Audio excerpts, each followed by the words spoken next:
Hello, I'm Jean Shelby, and today I'm going to talk about something that probably affects all of us, if not most of us, from time to time throughout our lives, especially if you're a writer or an author.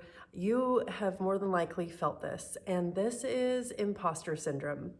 I've heard this phrase all around the internet, all around writing communities, and I can't tell if it's just like the buzzword to say or if people really are feeling it. But today I'm going to talk about this and hopefully give you some tips to kind of deal with it. I don't say overcome it because I feel like people who are even at the top of their game, even if it's not with writing, any area in their profession or hobby, anything that they're even excelling at greatly, feel this imposter syndrome. So first, what is imposter syndrome? I looked it up.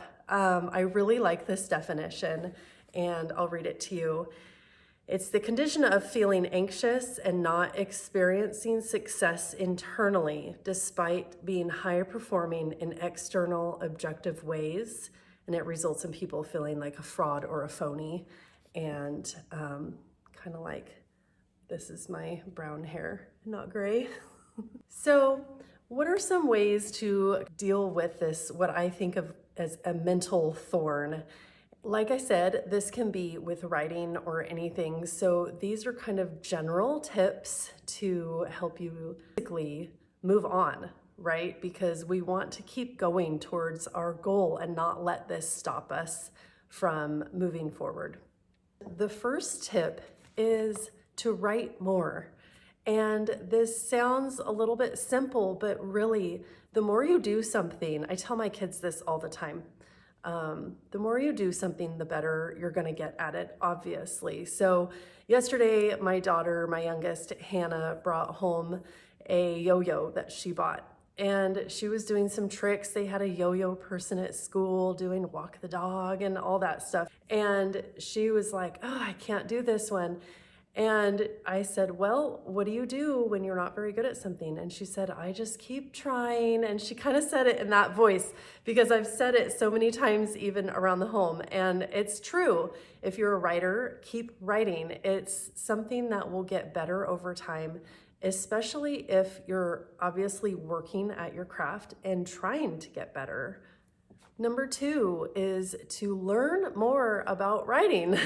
So I'm doing this right now. I have 6 books out there now, and I have been learning about writing, but kind of in small stages. And I'm at the point right now that I've written so many words where I'm like, I want to make this better. And so I'm reading books, I'm watching YouTube videos. They are just very helpful about setting up story structure, setting up scenes, writing better dialogue. There is just a wealth of knowledge out there. This will make you feel more like a writer. Number 3 is to learn more about the writing industry. I can't tell you how much this will make you feel more confident in your feeling of being like kind of like a professional writer. If you can answer people's questions, if they say, where are your books available? I mean, even just if you know that, especially if you aren't exclusive to Amazon and you go wide and you can just list off 5 places where people can get your book and just boom, boom, boom, you will feel more confident. I am continually doing this. And one way that I still feel like I'm an intermediate. I'm not quite a beginner anymore. I don't feel like that, but I am definitely not advanced or an expert in the industry knowledge of writing and self-publishing. And I'm taking Publish and Thrive. Again, I've talked about that.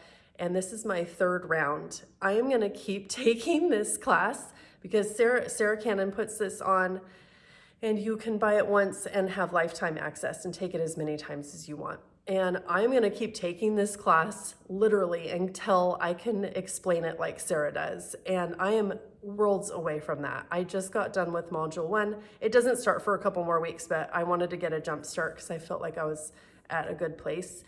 And I went through module 1, and I have about 30 things that I'm like, oh, I forgot to do that. And I need to rewrite my blurb and redo my tagline. This will help you internally to feel like you're becoming more of an expert. Number 4 is, this might be difficult for some people, but to get validation. Have people read your writing and tell you what they think, like get some feedback. There is a place for any kind of writing out there, in my opinion. There are as many places for the different styles of writing as there are readers. I don't know how else to put that, but there is a place for your writing out there in the industry. And like I said, the more you do it, the better you'll be. But getting that validation from people that they like your writing, they like your story, they connect with your characters, you're gonna feel so much more positive about your writing. When you have that positive feeling, there's no room for that negative feeling. And as a side note, imposter syndrome is just a thought. It is a thought and a feeling, and you can change those thoughts and feelings. This is a little bit of tough love, but if you're out there on writing forums and you're typing all the time, oh, I have imposter syndrome, I just don't know what to do, that is feeding the problem. So one kind of bonus tip that I didn't even have on my list is to stop saying it. Just stop it. A lot of people just like to say that and like to feed into it, and it makes it worse. It really does. It's a little bit of harsh advice, but start saying stuff like, I'm a beginner and I'm learning and I'm getting better and I'm writing more and I'm trying. And those types of words, even though they're not like at the peak of confidence kind of words, will make you feel more like you are a writer and that you are deserving of being out there. And that will definitely help. A little bit of a tangent there. It kind of feeds into number 5. And this is easier said than done, and I do understand that, but it's to ignore it and keep going. If you're getting those thoughts, let's say you're sitting down and it's 8 o'clock and you're like, I write from 8 to 9 at night, but I feel like I'm just like, what am I thinking? I don't have anything good to say. Nobody's gonna like my writing, and I'm that imposter.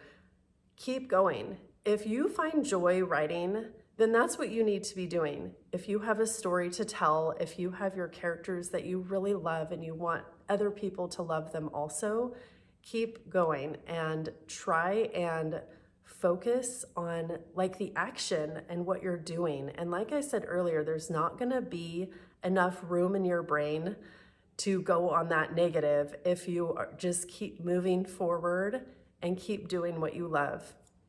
Number 6 is especially for writers, and that's to ask yourself, are you writing to your genre? So I write women's fiction, and this typically has a strong female lead on their journey. They have a character flaw that they're trying to get over. There aren't like fantasy elements or murder mystery elements, or even like it's usually high drama, not action, that sort of thing. So I know I had somebody read one of my books, and this was fine feedback. It was totally okay. It was a little bit too happy, and I was expecting something bad to happen. And it's like, well, things bad do happen, but they're really like internally and mentally to the characters that they have to overcome. And that's the genre. So I had to step back from that review and think, okay, did I write to my genre? And maybe this person normally reads something else, which he does. And I reminded myself, I wrote to my genre. Number 7, and my final tip, is to ask yourself, did I do my best with my writing? Now, this does not mean dozens of edits, dozens of rounds of reading your book over and over again. It means, did you focus your time and focus your effort on your writing, and at where you are right now with your level of writing, did you do your best?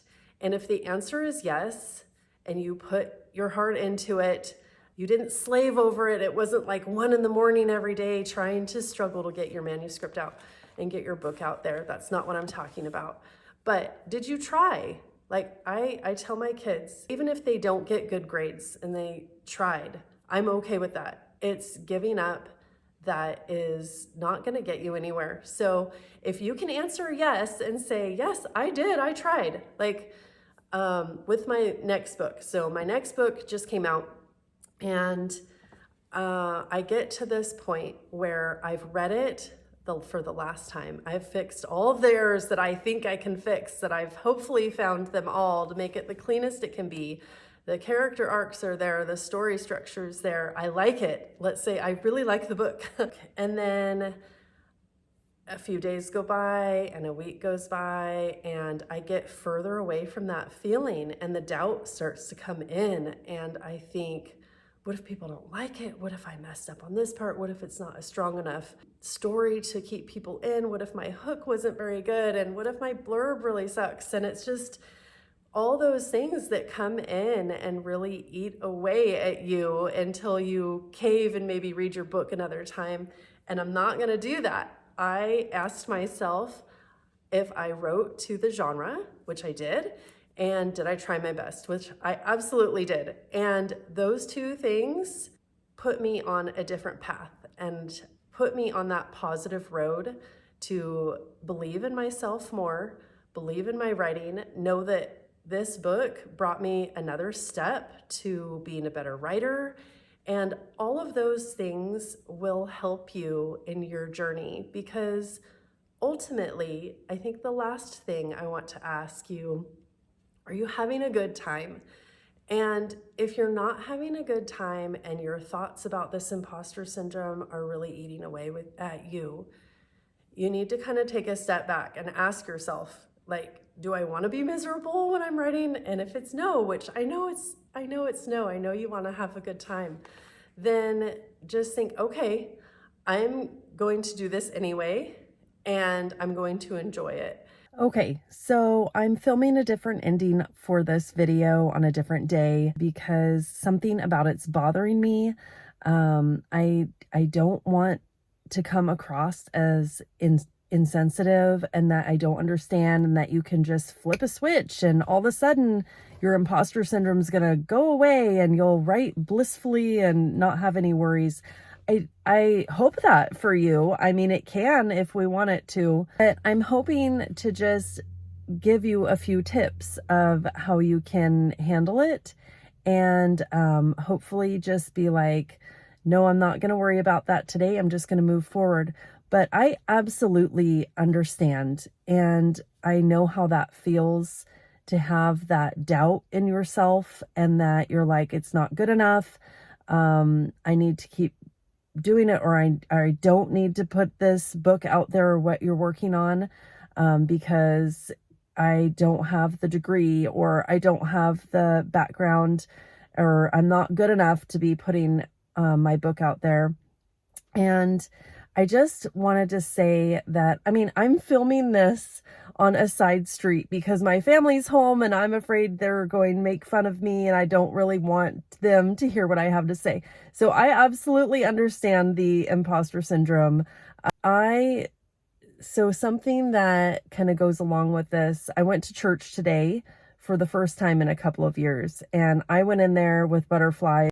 I haven't been here in a couple of years, and I don't know. I've always felt like I belong there, but just kind of, I know people are there who go every Sunday and every chance that they can, and I'm not really that person, or I haven't been that person. And one of the first things the pastor said was, we welcome everybody here, whether you're new or you've been here for 30 years. And I wanted to bring that to this discussion, that if you're a new writer or you're publishing your 10th book, like, there's a place for you in this industry, and there's a place for your writing. And I really hope that you move forward instead of giving up. And I think I'm going to end it here. I hope that was helpful. I really do wish you the best. And let me know, and let us know if you have any other tips that can help with this. Thanks. Bye.